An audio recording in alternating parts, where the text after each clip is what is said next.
Hello children. So in the previous session we had discussed that the potentiometer is used to find out the actual EMF of the cell. Also it is used to compare EMF of two given cells. So this is the circuit diagram to compare the EMF of two given cells. So here we use the two cells. And the two cells are Daniell cell and Leclanché cell. The EMF of Daniell cell is E1 and the EMF of Leclanché cell is E2. Usually we use these two cells for our practical purposes. Now, what is the circuit diagram? Let me explain the circuit diagram. This is the potentiometer and this is the primary circuit that we had already discussed. And this is the secondary circuit that we use to compare the EMF of two cells. From the point A, connection goes to the positive terminals of the two cells. And from the negative terminals, connection goes to a two-way key. And you will be familiar with all this apparatus whenever you go to your practical lab. Okay. Now from the middle terminal of the two-way key, connection goes to a high resistance box, a standard resistance box, and then from there connection goes to a galvanometer. From the galvanometer, connection goes to jockey. Now we are familiar with the term jockey and we have seen that jockey in the meter bridge experiment. Okay. Now what is the procedure? Here also we will go for a null deflection method. While doing that meter bridge experiment, you might have seen that thing, that is when the galvanometer shows zero deflection, that point we will consider as the null point and we will take that length as the balancing length. Here also we are supposed to find out that balancing length. We need to slide the jockey along the potentiometer wire and we need to find out the point where the galvanometer shows the null deflection, and that length, that means length from the point A to that length where the galvanometer shows zero deflection, can be considered as our balancing length.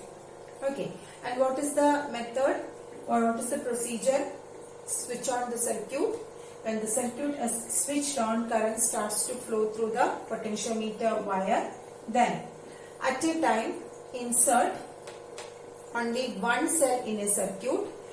Either you can include the Daniell cell or you can include the Leclanché cell. Any one cell you can include in the circuit. If you are including a Daniell cell in the circuit, then slide the jockey along the potentiometer wire and find out the balancing length where you get a zero deflection on the galvanometer and note down that length. So that length will be proportional to the potential difference or EMF of the Daniell cell or the first cell. Now you should close this key so that the second cell is included in the circuit. Then again slide the jockey through the potentiometer wire and find out the balancing length, and that balancing length will be proportional to EMF of that cell, that is E2. Okay, so the balancing length of the first cell, let it be L1, and the balancing length of the second cell, let it be L2. And if you find L1 by L2, that ratio will give you E1 by E2. So you got the ratio of EMF of two cells. So you have compared the EMF of two cells. So how will you combine the EMF of two cells? By comparing the balancing length when two cells are introduced in the circuit. So since you haven't done any practicals based on this topic, it will be confusing for you. So I have just included one animation of potentiometer experiment. Please do watch this animation. Potentiometer, comparison of EMF, circuit diagram. Materials required: ammeter, one-way key, rheostat, battery, potentiometer, Daniell cell, Leclanché cell, two-way key, high resistance box and galvanometer. Procedure. Connections are made as shown in the circuit diagram.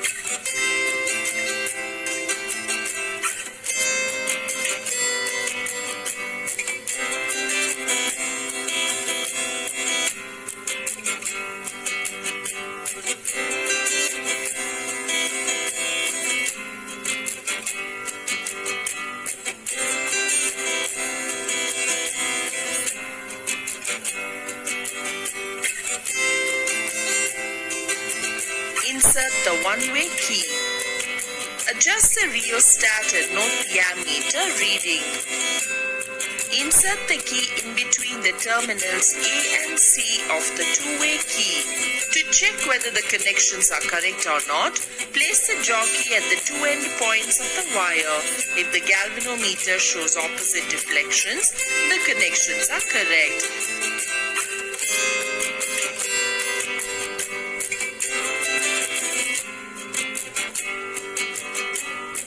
Slide the jockey over the potentiometer wire and stop when the galvanometer shows zero deflection and measure the length from point P.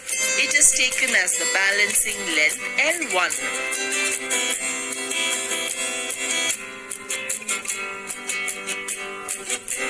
Record the values in a tabular column. Insert the key in between the terminals B and C of the two-way key. Slide the jockey over the potentiometer wire and stop when the galvanometer shows zero deflection and measure the length from point P. It is taken as the balancing length L2. Record the value in the tabular column and calculate the ratio L1 by L2. Adjust the rheostat and note the ammeter reading. Insert the key in between the terminals A and C of the two-way key. Slide the jockey over the potentiometer wire and stop when the galvanometer shows zero deflection and measure the length from point P.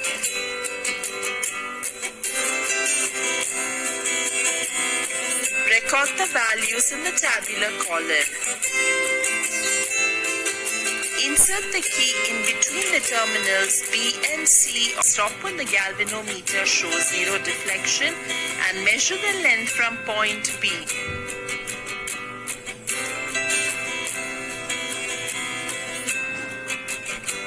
Record the values in the tabular column. Adjust the rheostat and note the ammeter reading.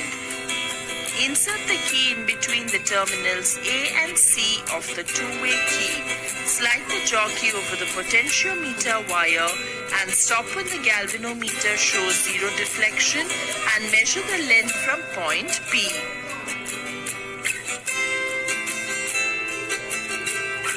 Record the values in the tabular column. Insert the key in between the terminals B and C of the two-way key. Slide the jockey over the potentiometer wire and stop when the galvanometer shows zero deflection and measure the length from point P. Record the values in the tabular column. Repeat the experiment for different values of ammeter reading. Calculate the ratio E1 by E2.